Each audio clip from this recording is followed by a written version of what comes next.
Good evening, everybody, and welcome back to the Nexus Gaming Series. My goodness, it feels good to be back. It has been a long time. I believe it was season 16. We're all the way to season 18. Can you believe it? Season 18 seasons of Nexus Gaming Series. It's nuts. It's hard to believe. But here we are in season 18, and tonight we've got a match for you out of Division B East. It's going to be between Clouded Minds, the CM, Daybreak, and Protectors of Aiur. So these are some long-standing teams, some very well-known names in the Nexus Gaming Series community. So I expect this to be all kinds of exciting, lots of fun, and the teams are ready to go. So let me do just a quick look at where hopefully this works. I redid it. I'm crossing my fingers because I redid everything today and it worked. And then I opened it and it didn't work. And then I closed it and I opened it again and it started working. So keep your fingers crossed with me here that everything works. Survey says, oh, we got maps, but it doesn't show the bands. Hold on, let me make sure that I updated that. There we go. Okay, so our bans coming out from Clouded Minds. They banned out the Dragonshire Praxis Holdout. Protectors of Aiur, they banned out Battlefield of Eternity and Garden of Terror. Our first map going to be on First Hollow. That is the selection. Clouded Minds. Now this is the one that may not work. We'll see. That wasn't supposed. Oh, that's because that's not where I wanted to go. I wanted to go here. This is the one that may not work, but thankfully it did. This is where our standings are as of right now. Currently, we have Clouded Minds in the number, I guess, 2 spot, technically, tied with number 2 there. Protectors of Aiur there, down, tied for number 6. So we'll see what happens with this match tonight. Number 6 is not that far behind. Now then, as I mentioned, our teams are all ready to go, and they've even gotten so far as to completing their initial bans. Hey, Weenus! Thank you very much for the biddies. Good to see you. Thanks for the bits. Appreciate it. All right, Protectors of Aiur dropping the bans on Diablo and Stukov. A couple of terrorizing heroes. Diablo with his mobility and his just overall tankiness. Stukov with that silence can really make things challenging for your team. Oh, hey, Lulu is not here today, so we can probably get rid of that. As soon as I figure out where that is. Boom, there we go. Then we've got Brightwing and Johanna. Brightwing was recently nerfed on her phase shift, so not quite as much healing out of that talent. Still a strong healer, though, in general. Has that CC with the polymorph, so very helpful there. Johanna as well, a very strong hero, very strong, very tanky character. So often one that you see getting banned out. All right, now for our heroes, we've got Dahaka and Rhaegar coming in on Clouded Minds just a moment ago there. So their healer, their offlaner. First Hollow is a big map. That is, it's not a big surprise to see the Dahaka pick on that side.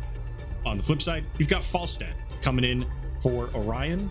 Again, a global hero, does a lot of damage. Also has that Gust of Wind, which can help them secure bosses when they need them.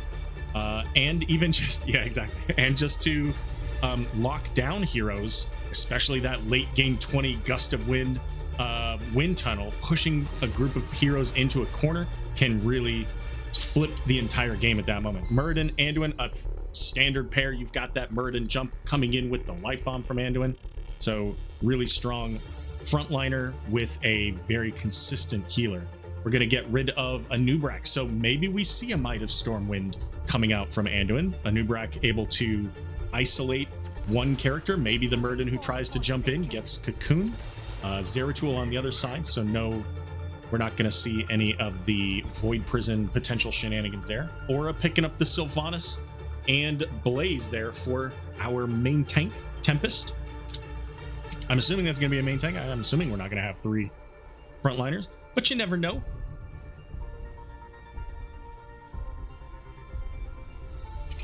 I should probably start putting in who these people are playing, shall we? Let's see. So we got Rhaegar.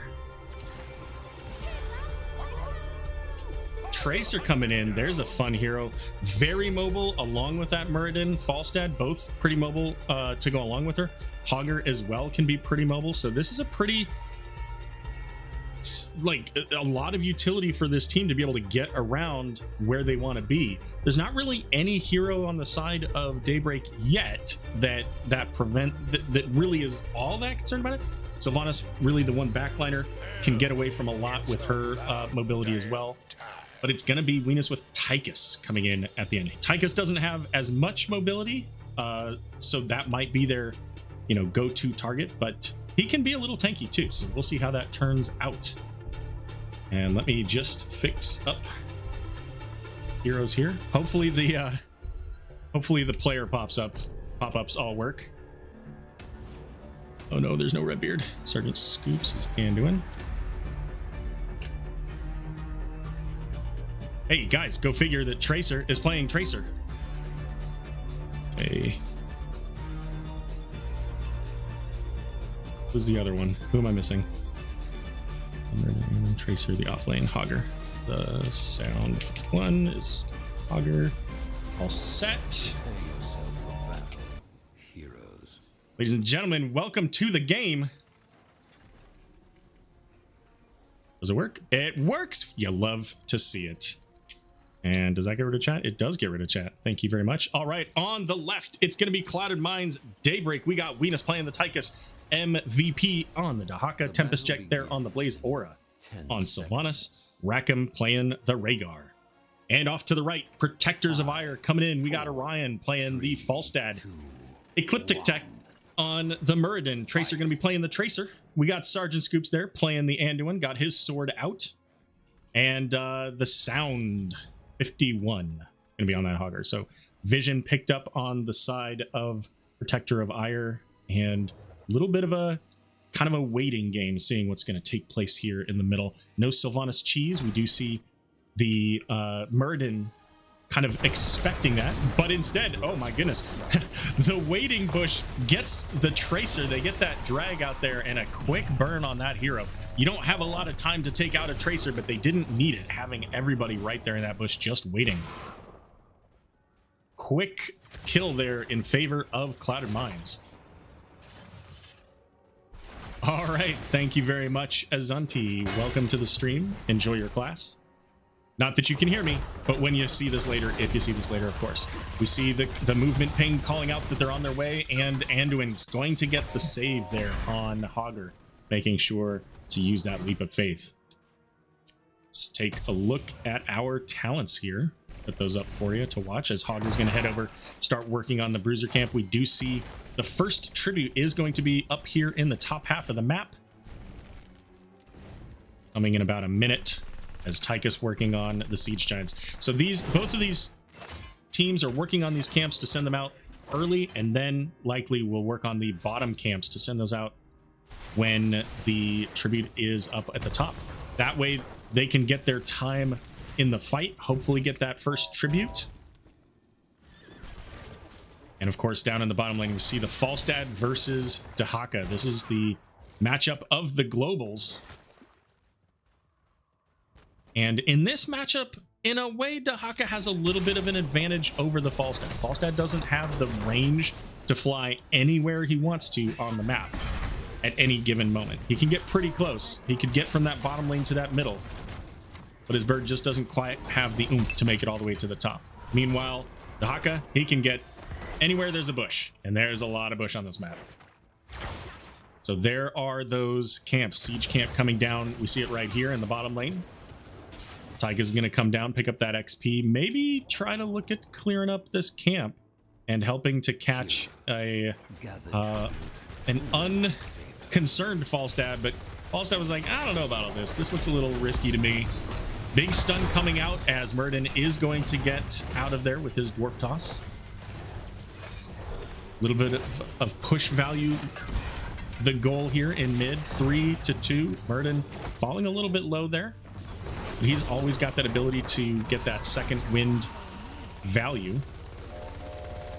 Tribute coming up now. Let's see how it's going to play out. Most of the red team is here. Falstad, of course, in the bottom. Dahaka also in the bottom. Now blue as well. A little bit of posturing. Tychus going to go for the gather as Hogger coming in to stop, has that unstoppable going hog wild. Tracer pretty low on the back line. Sylvanas coming in, trying to get that kill. The pulse bomb missing Sylvanas just barely, so neither of those two squishy backliners going to go down. Blaze going to get caught by the root, is however going to be able to make it out. Tracer pretty much full health now coming back into the fight. Sylvanas not quite as healthy, is going to get taken down quite low by that Tracer. Still no tribute for either team. Anduin trying to, although here's Muradin getting caught by the jet propulsion, and that's going to be a kill. That's going to give the blue team the opportunity here. Tracer coming in, looking for the kill onto Sylvanas, but not quite able to make that Falstad here. Made it up to the middle, but as you can see, here's Dahaka. Look at this. Suddenly Dahaka. Level 7s for both teams, so we do have new talents available on both sides of this here. Dahaka getting a little bit of value up in top. Does have the opportunity to burrow. Gets stunned there. The root coming out will dodge that with that burrow as Blaze going to head down and gather this XP and just push the Falstad back a little bit. Next tribute ready to go here. Already very quickly coming up. We see once again Tychus and the Rhaegar now working on this siege camp. Gonna get that sent out. Really good timing for this. That is very favorable for them. They've got 10 seconds to be able to make it down here. I expect Blaze and Sylv can probably stall this out. Muradin and Anduin already prepared, trying to just make sure that they have vision in this area and prepared for this fight. Muradin checking out the bushes, just seeing who's here. Tychus throwing out the grenade to stall out Anduin. Oh, Tracer there does get the rewind, but Tychus able to finish the job. Tracer does not have a whole lot of help. Has to rely on that mobility, and unfortunately that rewind now showing where you're going to be. If you rewind and you don't have a whole lot of health, you just might not make it. And that is a high value for the CM Daybreak team here, able to pick up these Siege Giants. Now, these Siege Giants will be able to do some damage into this tower. They're just going to, do what they can to take this down as quickly as they can. But look at that. Half of the tower's already gone. That is a big value for them. And I didn't catch that up top. I'm assuming that was up top. But anyways, down here, boss play coming out of Cloud of Mines. This is really fantastic for them. They have level 10 advantage, so why not go for the boss play? The timing of this tribute, about perfect. About perfect, because this boss is going to start working in this bottom lane. Blue can head up to this. They have plenty of time, 15 seconds. And if they pick this up, that is a curse. That boss will get gigatons of value. That has to be dealt with. Tracer's going to come down here and just try to do what she can. It's going to take a long time for Tracer to take that down. Tychus going to start on the tribute here. Level 10s on both sides. Nobody from the red team going to stall this out. So that is going to be the first tribute, the first curse going over to the blue team here. MVP looking to see if they can't get a drag out onto ice. Oh, the isolation coming out, but there's the jet propulsion. We're going to get Muradin jumping over the side. Sergeant Scoops with the light bomb does get a big stun, a couple heroes worth of shield, and it wasn't Muradin, rather it was Hogger who jumped over using the Portapult, but not quite enough. They were able to secure the kill out onto Anduin, and you know what they said? Hey, we have this whole wave of minions. They can deal with the fort. Let's push in on this keep wall. Get anything we can out of this. There's no Anduin. We see Muradin in the middle trying to deal with all that's going on down there. The boss is in the bottom lane. Falstad and Tracer now up here, so this is a little bit more even of a fight. Anduin is back on the map. Let's get rid of those talents for the moment here. There's the Rhaegar Totem. Jet propulsion hits twos. Unstoppable coming out from the Hogger. He is going to get the stun out onto Blaze. Almost there onto Tychus. But it looks like, at least for the moment, Pulse Ball going out onto Venus. And he is mega slowed there by that. But the disengage is going to be successful. Dahaka using that Brush Stalker to get all the way down here to the mid lane. Get all that XP and get a little bit of value. High value curse from CM Daybreak, getting 1 fort, getting 2 forts, getting an entire wall and a little bit of damage onto that top keep. And you know what? There's a boss up here. They're gonna CM's gonna be 13 in a moment, so they have a little bit of an advantage. 13 typically is not a major advantage though. Not as significant as something like a 16 or a 20. So I don't expect we'll see them be super aggressive about taking that boss. But what else do they have to do but to get a little bit of damage here and there onto these structures? The drag missed there from MVP. Although Tracer does get the isolation, that's a good burn of the ultimate. And that's going to be the end of that back and forth here between CM Daybreak and Protectors of Aiur. And kind of watching as the blue team takes their time moving away. They're going to come in and pick up their own boss here. Blaze is going to scout it out. So the question is, if you're the red team, do you keep going? You know that they know you're here. Well, Blaze just left. So that's probably a good tell that you're safe. Because he's now in the lane. I think if Blaze sticks around here and starts to really harass them, I think maybe you start to question this. Because even now, they're just now getting here. If that was 5 seconds earlier, or if there was any kind of stalling, then maybe that boss becomes a blue team boss, or at least a challenge. Whether you go for that fight, you can easily defend that here. You've got a tribute coming up, so not that big a deal. Jet Propulsion's going to get caught by the root there. He's going to drop the bunker. Light Bomb, I thought did go out, but I think that missed with the bunker. Big isolation. Sorry, big Wailing Arrow will come out and silence 3 as Hogger's going to go down. Tracer's trying to get Rhaegar pushed off there as the boss now will fall. Tracer trying to gather the tribute, may just very well make it. Oh, Aura coming in with the Haunting Wave is going to be able to stall that out. Oh, and Murden is, oh, there you go, buddy. That leap of faith. Tychus getting caught by the Chastise with the root. Big stun coming out of Iplictech. And Blaze going to get stopped. Not going to allow Protectors of Aiur doing a good job of fighting on the retreat, keeping themselves safe. They lost the one hero at the beginning of that, but ultimately that was it. One hero and ultimately the tribute. With the power of Sylvanas here shutting down the tower. And Aura says, hey, I got Haunting Waves, I'll come in. Juking Muradin Stormbolt. That is the big stun, the big CC that the red team has right now. So that gives kind of the permission for the blue team to finish off this fort. And they're going to keep going. Big drag out onto the Muradin. Muradin's going to fly over. Sylvanas, however, right there to finish the job. Blaze had the Pulse Bomb. But ultimately able to kind of isolate himself, not take any damage there from Tracer. Also, keeping in mind, of course, looks like Blaze has that slowing oil for the attack speed. Rhaegar very low is going to get caught by the Falstad and the Tracer, but Tracer's going to pay for it with her life. Falstad nearly as well. A 1-for-1 trade there, or a 2-for-1 trade rather, because they did get the Muradin earlier. But ultimately, when you're at that point and it's Tracer for Rhaegar, that's not a terrible trade. You're the red team down a little bit in the XP, so that means they get a little bit more value out of that kill. Question is, how does that then correlate to what they can do now? They pick up the Bruiser camp, but CM, they're picking up this boss. They don't have their healer there, so getting caught by a root is not a good day for Tychus there. Falstad's going to finish up. And this is an interesting play here. Both teams are 16. Red team doesn't really know where blue is fully. They know that they're kind of about. Jet Propulsion coming in, so got a little while before any stun coming out from Blaze. But here comes the next tribute. Drag coming out onto the Muradin. He's gonna leap away, gets caught by the leap of faith. And Anduin's gonna go down as well. Hogger going to try to get out of danger here with pretty much the most randomly chaotic version of the Hogwild. I don't think Hogwild's the name of the ability, now that I think about it. Whirlwind or something. Where'd he go? Oh, he's Hearthen down here. That makes a lot of sense. He's not gonna make it. Taiga's gonna find him.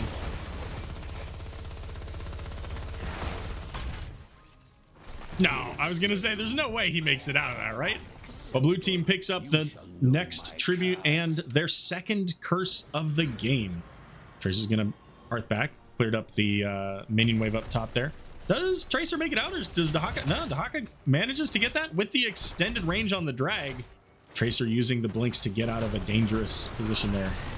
But with Tracer up top, that gives the bottom keep almost entirely for sure over to the blue team here. They're going to get this relatively easily, not having to worry about the defenses of the keep doing any damage.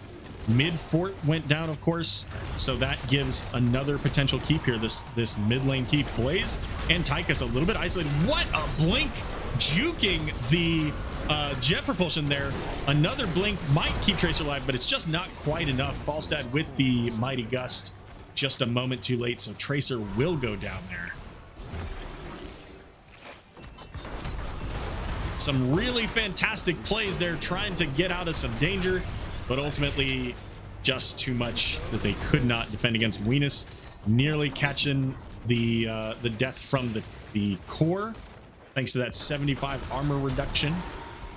Orion getting a lot of damage out of from the Sylvanas.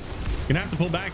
Anduin getting caught by the jet propulsion. Muradin also tries to use the avatar to get away, just not gonna be able to make it. The sound working on it, knocking people away, trying to just keep them off of the core, but the core falling under 40%, 30% with all these catapults and the minions. That's gonna be a game number 1 going over to CM Daybreak.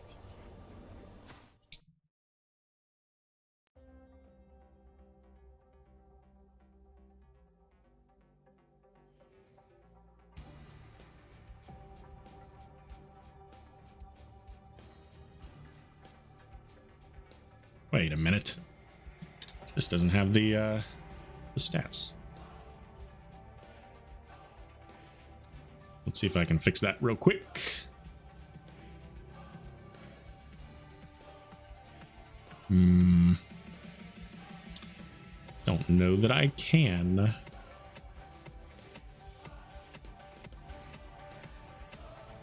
Actually, I think I can. One moment while I fix this.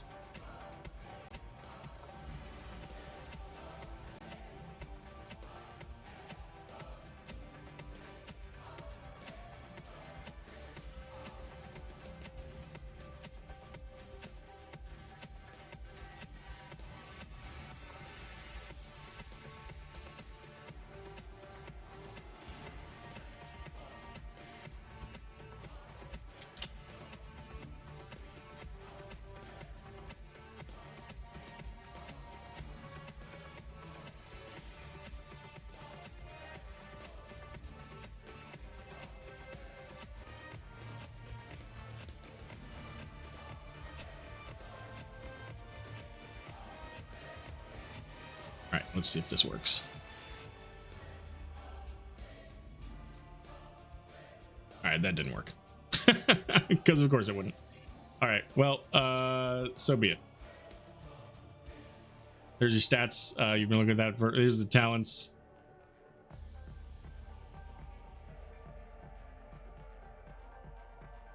Got most of the things right. This one apparently just didn't want to get fixed.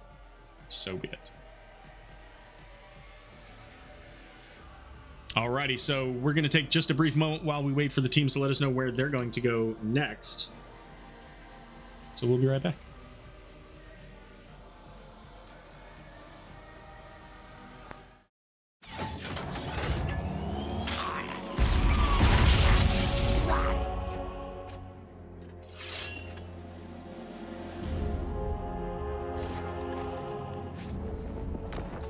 Hold your positions.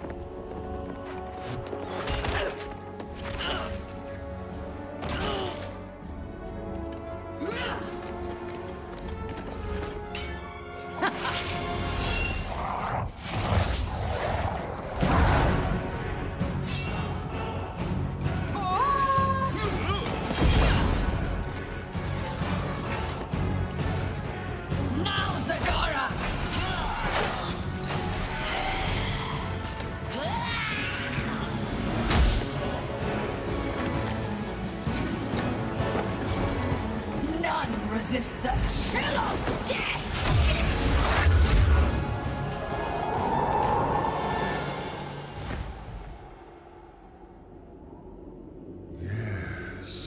Well done, minions. Now, bow before Kel'Thuz's eyes!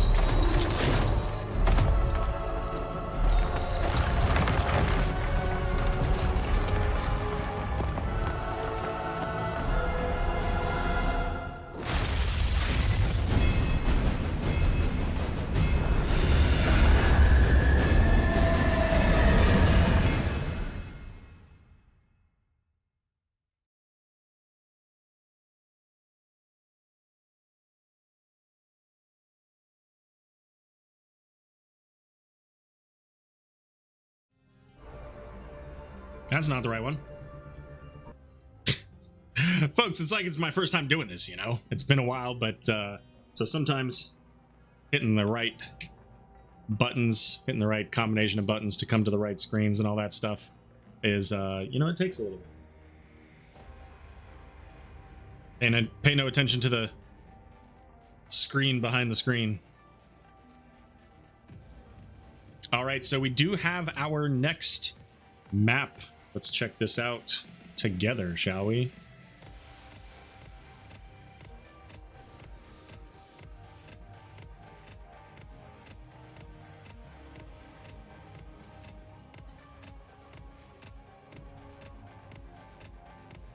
It's gonna be Towers of Doom.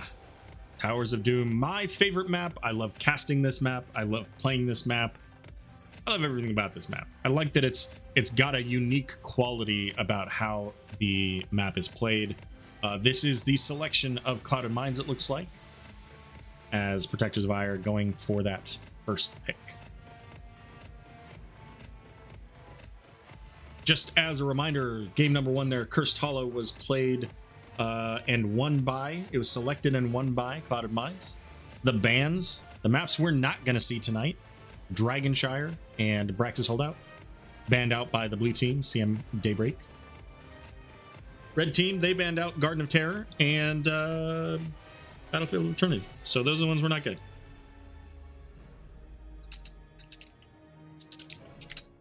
Just letting the teams know I am ready. Did it again. So we're going to Towers of Doom. This map, I like this map because it's something where it requires, I feel like more so than other maps, this is a very strategic map. This is a map where you have to kind of think about, I guess you don't have to, but you definitely do better when you think about what each individual tower means to your path to victory, whether it is keeping and maintaining those bottom towers to give you the most potential for sappers, whether it's, hey, that boss is game winning, can we do that? Whether it's, hey, we got a couple kills, let's go get a tower, we have enough time for that before we pick up the altars. All of these little details make the difference between a win and a loss in many cases. So let's get into the draft as we are ready. This is the time. There we go. Finally hit the right set of buttons for the draft. And we are going to see Tychus banned out first. Tychus, a strong hero in general. Would not be surprised if we saw something like the Diablo that they banned out. They may look to take that play, especially here, where there are so many narrow corridors to make use of Diablo's charging and stunning. Stukov gonna get banned out once again by Protectors of Aiur. Johanna the ban from CM Daybreak. They previously banned out the Brightwing here. We'll see if they do it again.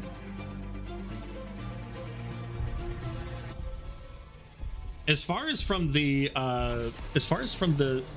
teams here, the Tychus definitely can be a strong ban out. As far as from what we saw, I mean, Sylvanas can still be. I always think Sylvanas is a great pick in just about every case.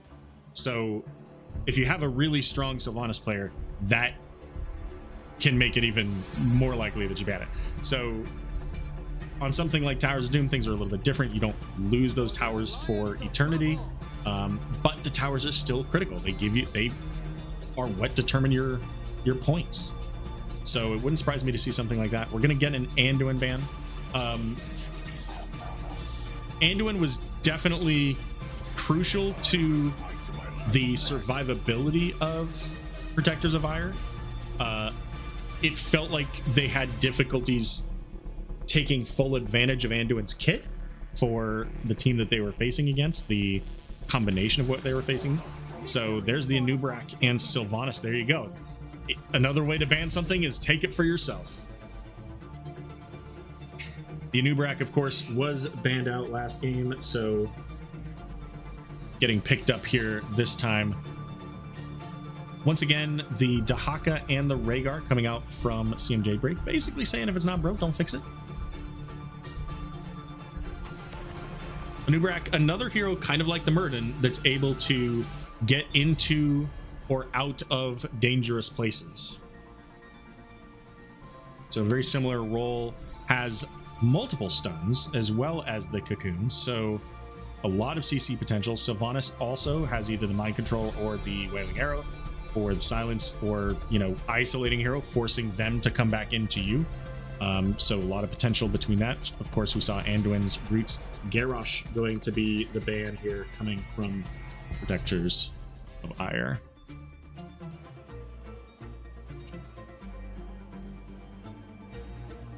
So last game, it was Sylvanas and Blaze picked here. They kept that last damage dealer spot for Venus until later. So we're going to switch over, pick up the Murden. So we have a couple of jumpy in tanks. And then Tassadar.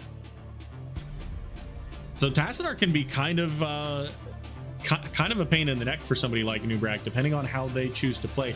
Because Tassadar with those force walls can create a very difficult barrier, quite literally, for the rest of the team to make it through. Sylvanas can get over that barrier. Are they going to bring any other heroes like the Hogger, who potentially could jump over it and go into a full-on dive? So we're going to see Blaze and Falstad. So Blaze has no way. Falstad can get over it, though. So we'll see if that's kind of the goal. Maybe a jet propulsion from the Blaze, along with then the dive from the rest of the team going in to secure a kill. Now, of course, you still have to find the right target at the right time. So it's not like that's just a Control, Alt, Delete, and you win. It is a best of 3. Yes, that is correct. Currently 1-0 in the favor of CM Daybreak. And we're gonna get Greymane. So Greymane kind of saying, okay, well, I can cause some problems if you dive in. I can get that percent damage. Tassadar also very significant amount of percent damage depending on the build you go. So, you know, let's wait to see what happens with that as the game goes on. These are our teams here.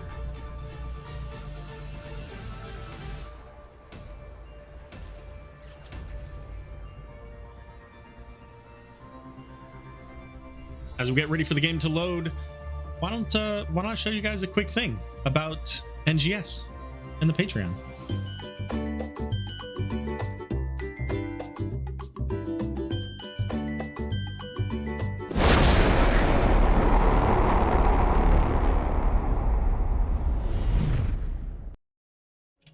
All right, and we are back ready for game number 2 between CM Daybreak and Protectors of Aiur. On the right, we'll start with Protectors of Aiur. This time we've got the Sound 51 on the Blaze. We've got Iplictech on the Anub'arak. Sergeant Scoops there on Anduin. Orion playing the Sylvanas. Tracer on the Falstad.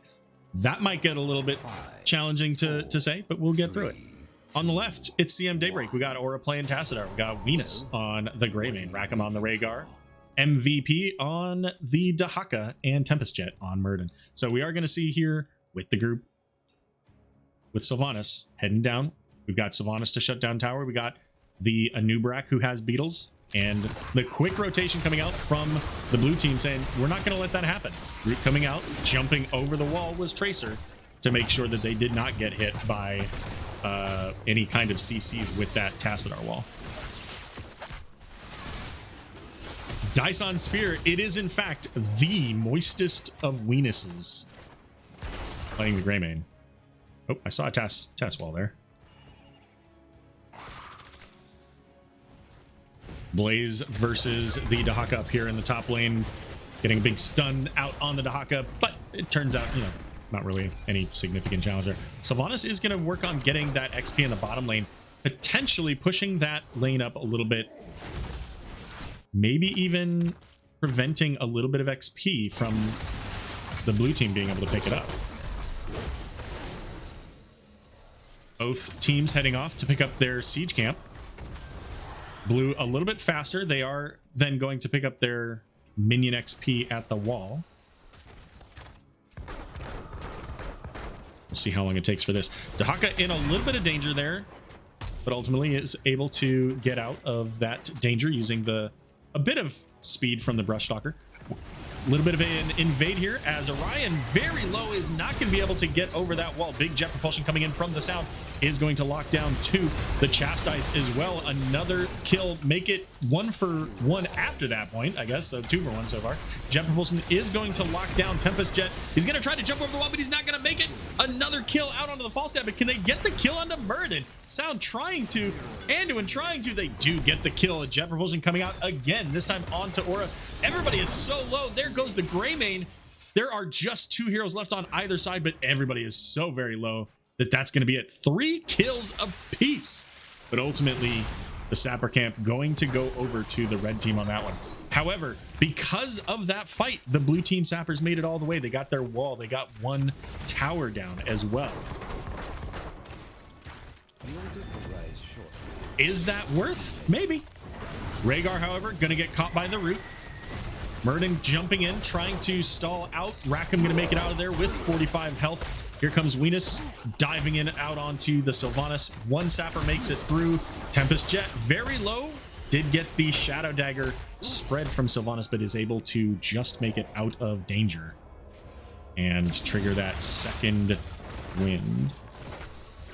We got Falstad up top. We got Dahaka up top. Right now, it's going to be the go time here.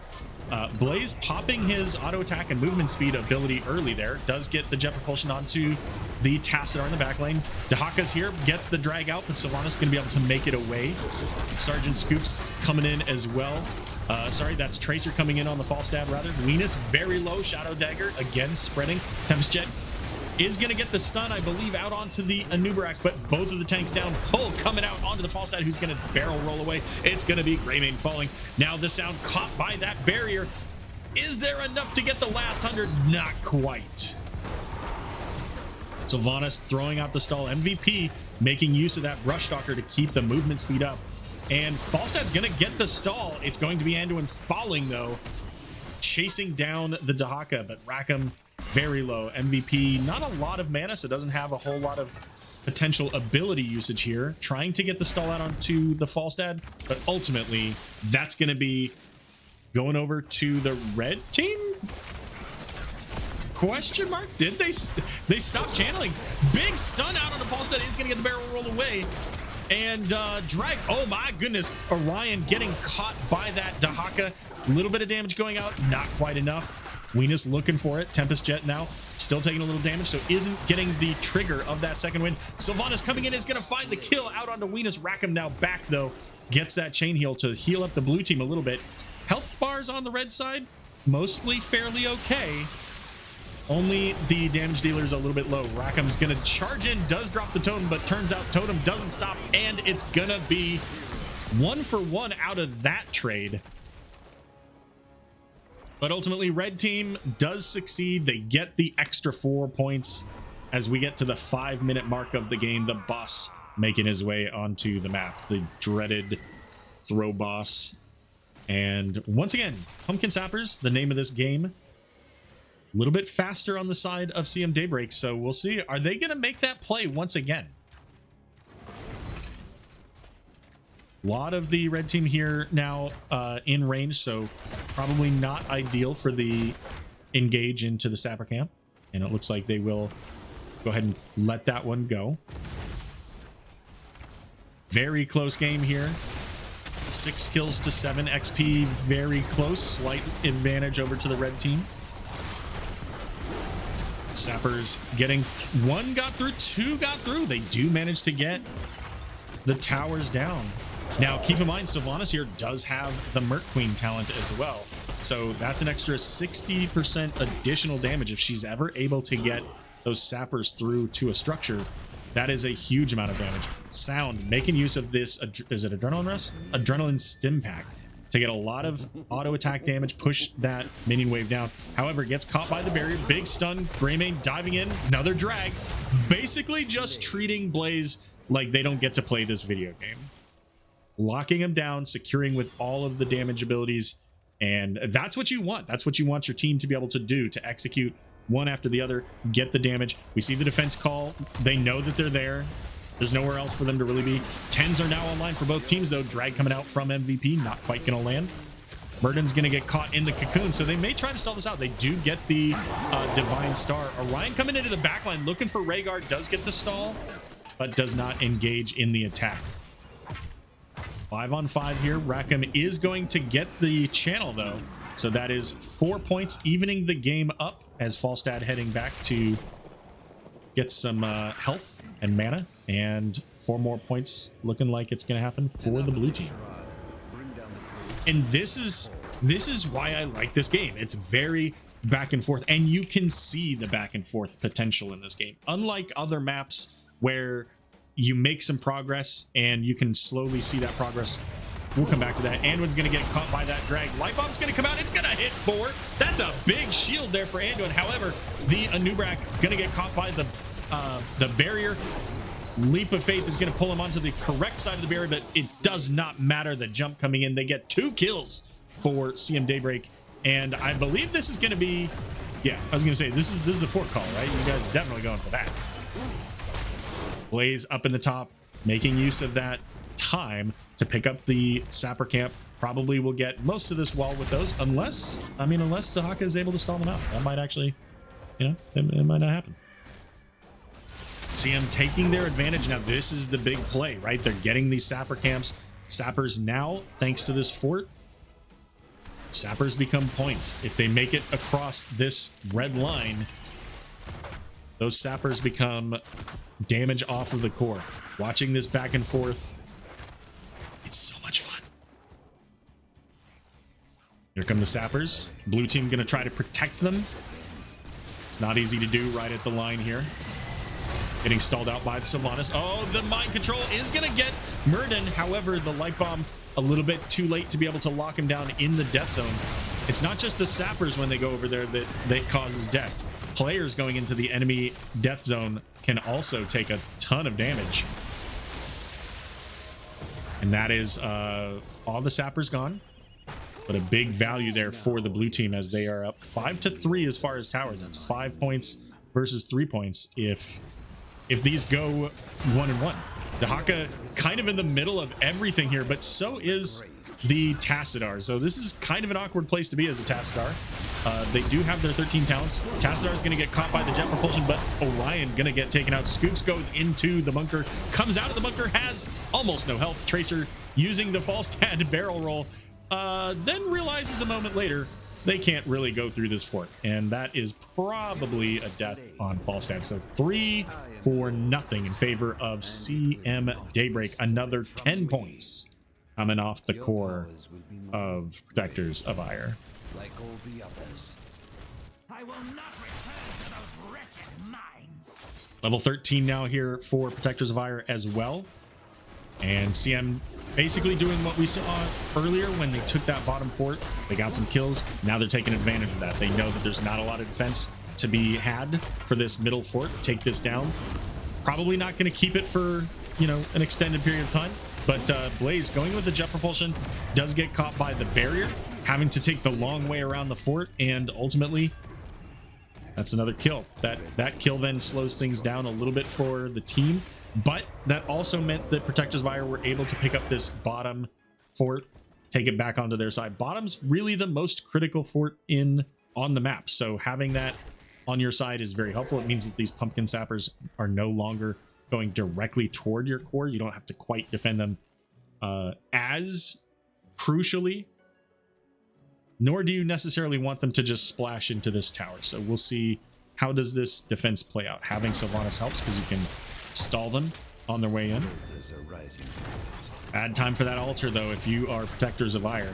Level 16s here for CM Daybreak, and 2 sappers gone. Third one is very close. It is going to, it looks like it fell on the way as well. So they were able to just barely get the damage on all 3 of those sappers, and Sylvanas, with her trait, able to lock them down. But this altar is a little bit dangerous. Blaze is trying to take the middle tower back so that if nothing else, that's the 1 point less. Lots of stuns coming out onto Tempest Jet, and the light bomb just connecting, so that's a kill out onto the Murden. It's going to be 1 for 1 as Anduin will also fall. The tower not going down yet for Blaze, so ended up getting the extra point there. Weenus getting gusted into the death zone, so Orion will fall, as will Weenus, but Falstad also going to get caught by the drag, so another favorable trade slightly in the hands of CM Daybreak. Score now 32-13. Blaze did eventually manage to get this flipped over, so there's just this one bottom tower in alignment with CM Daybreak. But now the Pumpkin Sappers, that's 3 more points potentially they could make it through here, and there's not a lot of defense just at the moment. Probably should be okay, I imagine, that Falstad and Sylvanas will be able to get here to clear them up pretty quickly. But that means that the mid tower left open for CM Daybreak.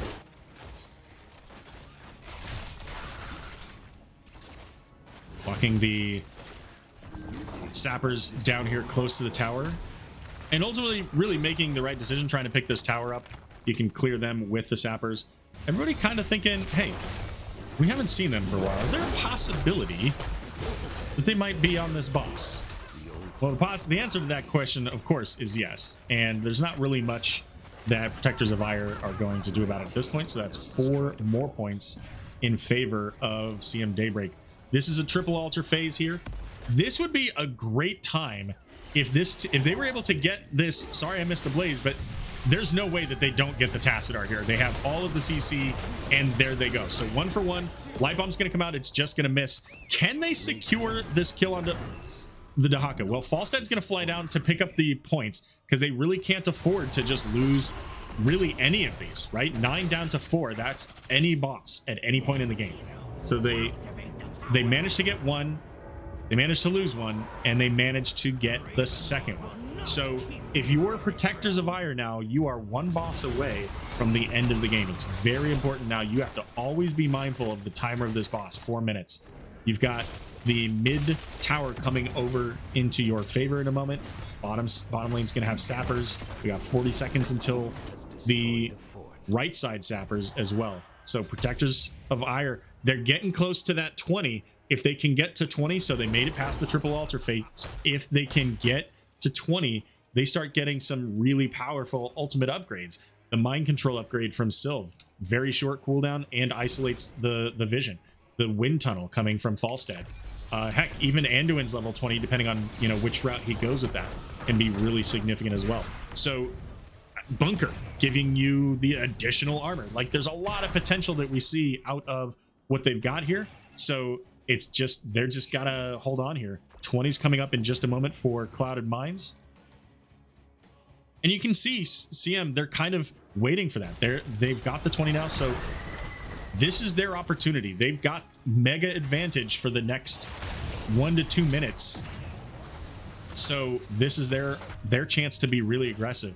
Dahaka going into the level 20 here. Apex Predator. He's gonna be able to get all over this map incredibly fast. If ever there is a double altar, Dahaka's your guy. Altar coming up. Anubrak does get caught, does burrow away. Blaze coming in, has the bunker. And they have to kind of take this fight without their level 20s. They just have to deal with it because that altar ends the game. Blaze is going to get pulled back. Leap of Faith is going to come down, but sound is so very low. The light bomb not quite in time to save them. Big stun coming out of it. Mind control out onto the Murden, but Sergeant Scoop's going to fall. Plick Deck is going to fall as well. And Sylvanas, that is a full team wipe. 5 for nothing for CM Daybreak as they will channel the last altar of the game. And that's going to be it. Game number 2 going over to CM Daybreak.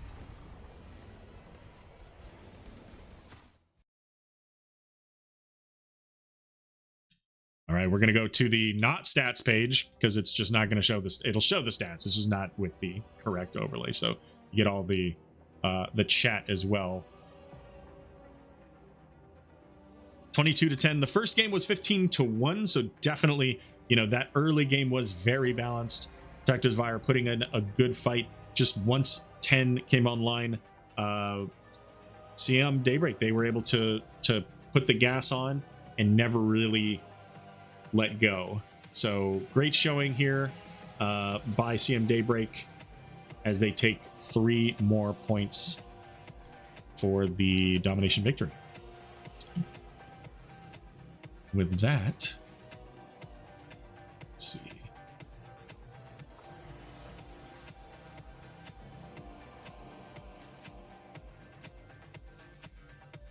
Come back over here. Not that one. Hit it again. Gonna do that every time.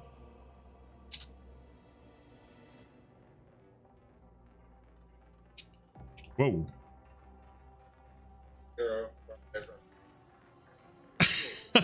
Hold on one second. I gotta fix Discord. I set everything right except for Discord. Yep. 1 second. This goes to here. Okay. Alrighty. So I am joined by Rackham. Welcome to the interview. Congratulations on your victory. Thank you, and welcome back, and thanks for the cast. But and I hope we entertained everyone tonight. It was definitely. I found it to be very entertaining. I imagine the chat did as well. There were a couple of comments in chat as the match went on. It was a fun thing to cast. Only a couple of minor glitches in the cast, so nothing that really caused any issues for you guys. Just you come back once after 3 seasons, things are going to happen. So nice. how did you guys how did you feel about the match, and how prepared were you guys for this? So feeling pretty good. We had some up and down stuff in the second game, but that first game was just pretty solid. I mean, I shout out to the team for just keeping it together there, and we are as prepared as we usually are. We have all the data and know who we want to ban and who we want to play, and we've got numbers going back like 1 million seasons now. So I think we were ready to go tonight. Well, it certainly looked like it. Like you said, game 1 on Cursed Hollow, you guys did a really good job of controlling the map. Got every single one of the tributes. The final kill count was 15-1 in your favor. Really making sure to lock things down. When you guys are playing your shot calling and everything, who's making all those decisions for you? So it's Tempest tanking and shot calling, but everyone has input. We don't have one person makes the shot calls and the other 4 people are just like minions. So we have our comms have gotten a lot better this season, so everyone's getting input. But once we've made a decision, we're doing a much better job. But okay, that's the decision now. Let's all go and get it done. We seem to be on the same page a lot this season, which I like as a captain very much. It did seem like you guys all kind of connected well. There was one point I was just kind of curious about in that first game, where they went to get their boss, and Blaze was up in the top lane, kind of scoped it out, and everybody kind of just seemed like, yeah, okay, that's happening, and then everybody converged on the boss just a little bit too late. So was that a conscious decision of like, that's fine, let them get that boss, and then kind of waiting to see what happened? Or was that just kind of, hey, you know what, we have other things that we'd rather be doing? How did that play out? So I think it was me that actually said, yeah, let's just let the boss go. We realized the boss was open. We didn't see anyone on the map, so it doesn't take a genius to know that's probably where they are. We might have been able to get there in time, but we also had camps to take. So I said, okay, that's fine. The map is really good for us. Worst thing happens is they get the top 4, so let them take the boss. And then we weren't collapsing up there to try and defend the boss, to try and defend their taking of the boss. We were just collapsing up there to clean up the boss and maybe catch someone that was low after a boss fight and get a kill. But I don't remember if they even got the fort off the boss. I honestly, it all runs together. So they didn't. The timing of such, like, you guys got there, the boss they literally picked it up maybe 3 seconds before you guys got there. and so you were able to defend it pretty easily, and the next tribute was right there. So like you were going to make it there eventually anyways. It just kind of worked out that timing lined up. So I was just curious as to how that communication was, because of course they're all converged on this one point and you guys are all on various points of the map. You know, what is the give and take there, and which is what you just described. And that's something that on teams I've been on in the past, we would have looked and gone, oh my gosh, they're taking the boss. We have to do everything we can to make that stop happening. This team's mature enough. We can look at that and go, okay, let's look at the macro situation. I don't really care if they take the boss. We've got other things we can do. That whole concept of trading, which took me forever to finally learn in this game. So, well played, team. Well, and speaking of trading, we went into then Towers of Doom, which I need to update the maps so that it actually says that you guys won that map. So there we go. Get that 2 on the record keeping there. So we go to Towers of Doom. My favorite map. I love casting it. I love playing it. And it started off, the beginning of this game was very close, very back and forth. Some aggressive plays into their sapper camps. They ended up getting 2 out of 3 of the initial round. So as you're going into this and you start to get towards level 10, what are some of the things that took place in the game or just in your own comms that set you on the path to victory, that set you up for that moment where things started to line up for you? Was there any particular moment in the game that kind of lent itself to that? I don't know if there's any particular moment. We started off that game, it looked like a heavyweight prize fight. I mean, we were just throwing blows like over that camp early. I think we had 3 kills on each side. 3 and 3. But I think we knew we were going to scale a little bit better. We were going to get the ancestral, and that we'd be taking those fights. So it was okay if the game was nip and tuck up until then.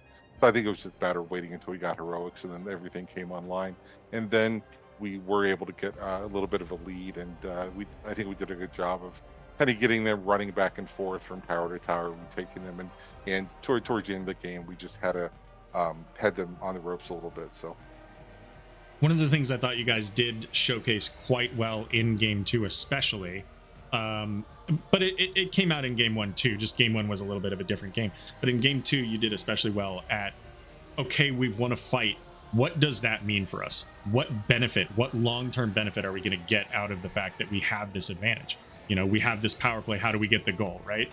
And whether it was taking the bottom tower, or then taking the middle tower later, or then taking the sapper camp, or then taking the boss, like each of those slight little victories lent itself to the next step. I thought you guys did really well in taking advantage of those things, and it sounds like that was very much on purpose. It wasn't just well, we happen to be here, so let's do this thing. Yeah, I think the difference between this division and some of the lower division teams I played on in the past is once you gain an advantage, someone asks a question in comp, okay, what can we do with that? As opposed to, okay, let's go take the camps on our side of the map. We're looking to aggressively, okay, can we take a keep? Can we take a fort? Can we take a wall? Something like that. Because winning a fight and going up 5-2 in of itself doesn't really get you anything. It's the point of the game is to take the buildings down. So we're always looking to press that advantage. And occasionally we'll overpress and it bites us in the butt. But I think we did a good job today of looking for the situations where we could improve right away. Here's what we can do, and here's what we can take down. So I really liked our aggression tonight. I thought it was right on point. Sure. So it's been a while. You may not recall that I'd like to do this, but at the end of the interview, I like to ask specifically if there was any particular moment that you would like to highlight about the match. It could be something you did, your team did, the opposing team did, anything that you were like, that was a highlight reel play. I want to make sure that people are aware of that. Anything? I don't know if it's one single play, but I'm going to call out one single talent, and that was the Hakatung, because he was just applying that liberally to anyone that stepped into his field of vision, and we had a lot of good plays that really came off of that. So anytime you see M coming in out of a bush, he's going to find someone. He's going to deliver them to us like a cat bringing us a dead mouse, and then we just jump on him. A not quite yet dead mouse, but soon to be dead mouse. Yep, soon to be dead. And I will tell you the play that I'm going to think about when I can't sleep tonight is in the second game. Weenus on Green Main went into the Noid zone, Yep. and I had the ancestral. He would have lived, but I have slow fat fingers. I could not find the R button on my keyboard, so that play is going to haunt me for probably the rest of the week. Well, there you go.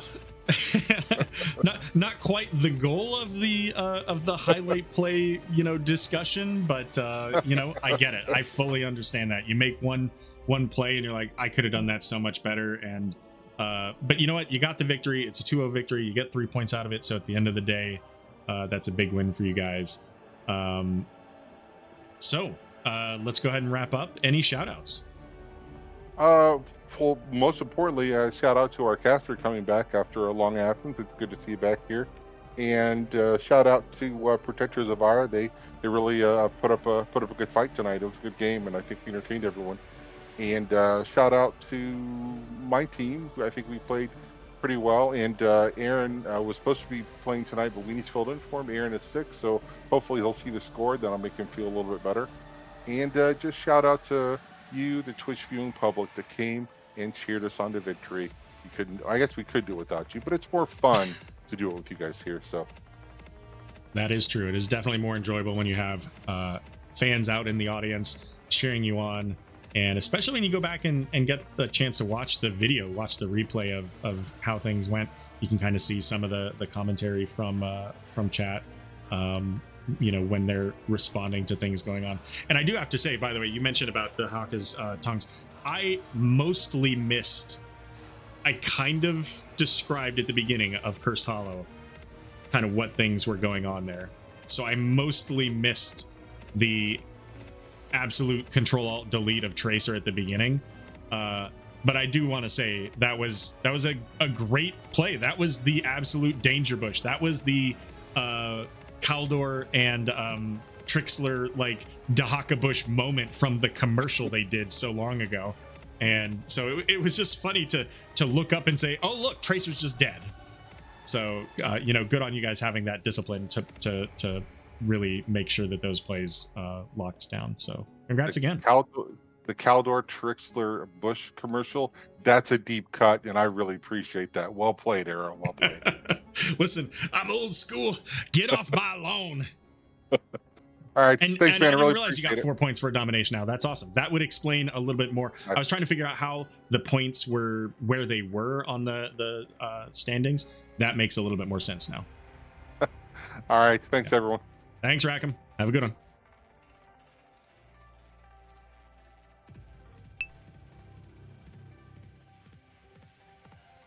Alrighty, so that's it. That's gonna wrap us up for the cast here. What time is it? 10:30. So we don't have anything. I don't know that I'm really interested in jumping into another cast. I got one cast done. Let's do the one cast, see how it goes. And maybe I'll start getting into a few more of these. The Warcraft expansion just came out, so that is likely to take up a fair bit of my time. But this was a lot of fun. I had a lot of fun casting. You guys are great to have here and be able to kind of bounce things off of. And of course, being able to just watch the game and see people playing the game, a game that we have played for so long. I mean, 2019 is when HGC went out, and 5 years later, we are still doing NGS and competitive play. So thanks to all of you out there who keep this going, make this an enjoyable game. We have CM Daybreak, Protectors of Aiur. It was 2-0 in favor of CM Daybreak. So thanks for being here. Have a wonderful night, and hope to see you again soon.